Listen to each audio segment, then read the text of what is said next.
17 बाब 9वीं आयत। यही मौका है इस ज़हन का जिसमें हिकमत है। वो सातों सर 7 पहाड़ हैं जिन पर वो औरत बैठी हुई है।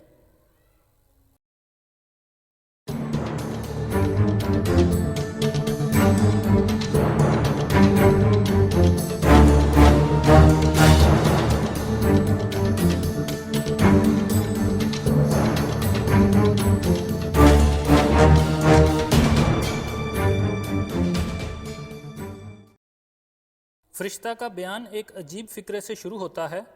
यही मौका है इस ज़हन का जिसमें हिकमत है। ये फ़िक्रा आने वाले मुकाशफा के मुश्किल और पेचीदा होने की पेशबीनी ज़ाहिर करता है। पढ़ने वाले को आगाह किया जाता है कि अब जो कुछ आगे बेद खोला जा रहा है इसको समझने के लिए रूहानी हिकमत की ज़रूरत है। फरिश्ता यूहन्ना रसूल को बताता है कि वो सातों सर 7 पहाड़ हैं जिन पर वो औरत बैठी हुई है।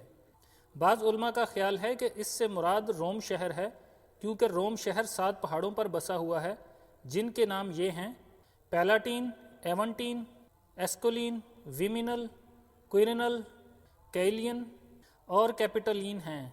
अगरचे रोम शहर दरियाई टाइबर के दूसरी तरफ एक पहाड़ पर फैल गया जिसका नाम जेनिकुलम है, और इसी तरह शुमाल की तरफ एक और पहाड़ पिनशियन भी अब रोम में शामिल होने लगा है।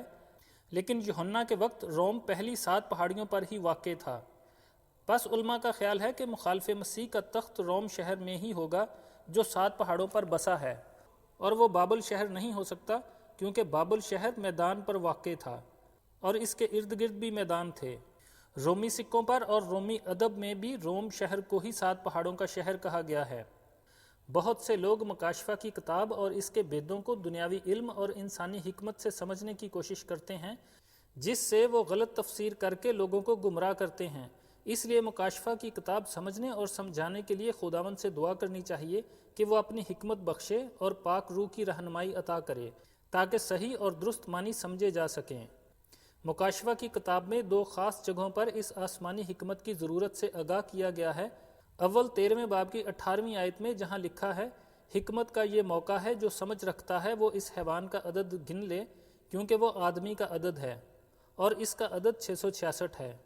दूसरा हवाला इस आयत में है जहाँ कहा गया है, यही मौका है इस ज़हन का जिसमें हिकमत है। दोनों हवालाजात इस हैवान के बारे में हैं और ये सच है कि ये बताना मुश्किल है 666 का क्या मतलब है या ये कि वो हैवान कौन है। मुख्तलिफ उलमा अपनी अपनी हिकमत के मुताबिक मुख्तलिफ जवाबात पेश करते हैं। दर हकीकत रोम शहर जिन 7 पहाड़ों पर बसा है वो बड़े बड़े पहाड़ नहीं बल्कि छोटी छोटी पहाड़ियाँ हैं।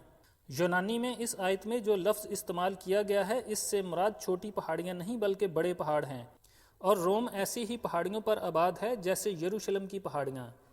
लिहाजा इस आयत में रोम शहर मुराद नहीं है बल्कि पहाड़ों का मतलब है 7 बड़ी बड़ी सल्तनतें जो दुनिया के शुरू से लेकर दुनिया के आखिर तक होंगी। वो बड़ी बड़ी सल्तनतें ये हैं: असूरी, मिस्री, बाबली, फ़ारसी, यूनानी, रोमी और आखिरी खुदावंद मसीह के आने से 7 साल पहले की। इनकी ये दलील है कि औरत जो बाबल के मज़हब को ज़ाहिर करती है सिर्फ रोम पर हुकूमत नहीं करती थी बल्कि इससे पहले तमाम बादशाहतों पर भी वो सवारी करती थी। वो औरत खुद सल्तनत नहीं है बल्कि वो सल्तनतों और हुकूमतों और बादशाहों पर अपना असर व रसूख रखती है। वो इनमें से एक नहीं है बल्कि जितने आए इन सब पर उसने अपना असर बिठाया। ये उल्मा अपने ख्याल के सबूत में कलाम मुकद्दस में ऐसे हवालाजात पेश करते हैं जहाँ सल्तनतों और बादशाहों को पहाड़ कहा गया है। मसलन दानियल 2 बाब की 35वीं आयत में मसीह की बादशाहत एक बड़े पहाड़ की मानिद है। 30 ज़बूर की 7वीं आयत में दाऊद अपनी सल्तनत को पहाड़ कहता है। यर्मिया 51 बाब की 25वीं आयत में खुदा बाबल की सल्तनत को पहाड़ कहता है। फरिश्ता जब इस भेद को खोलता है तो वो अपना बयान यहीं ख़त्म नहीं कर देता कि वह सातों सर 7 पहाड़ हैं, बल्कि फ़ौरन आगे बयान करता है कि वो 7 बादशाह भी हैं, ताकि पढ़ने वाले इन पहाड़ों को पत्थर के पहाड़ समझकर रोम या यरूशलेम की तरफ ना चल पड़ें बल्कि समझें कि वो बादशाह या बादशाहतें हैं। पेशतर इससे कि रोमी हुकूमत शुरू हुई, बाबल का मज़हब बड़ी बड़ी सल्तनतों पर सवारी कर चुका था, और पेशतर इससे कि रोमी हुकूमत ने बाबल के मज़हब का असर कबूल किया।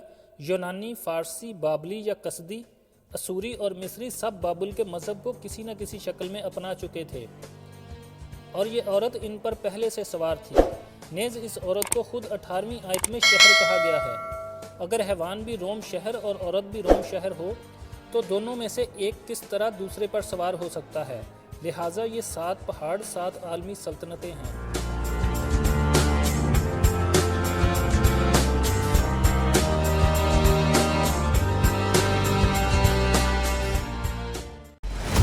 پھر اس نے مجھ سے کہا، اس کتاب کی نبوت کی باتوں کو پوشیدہ نہ رکھ، کیونکہ وقت نزدیک ہے۔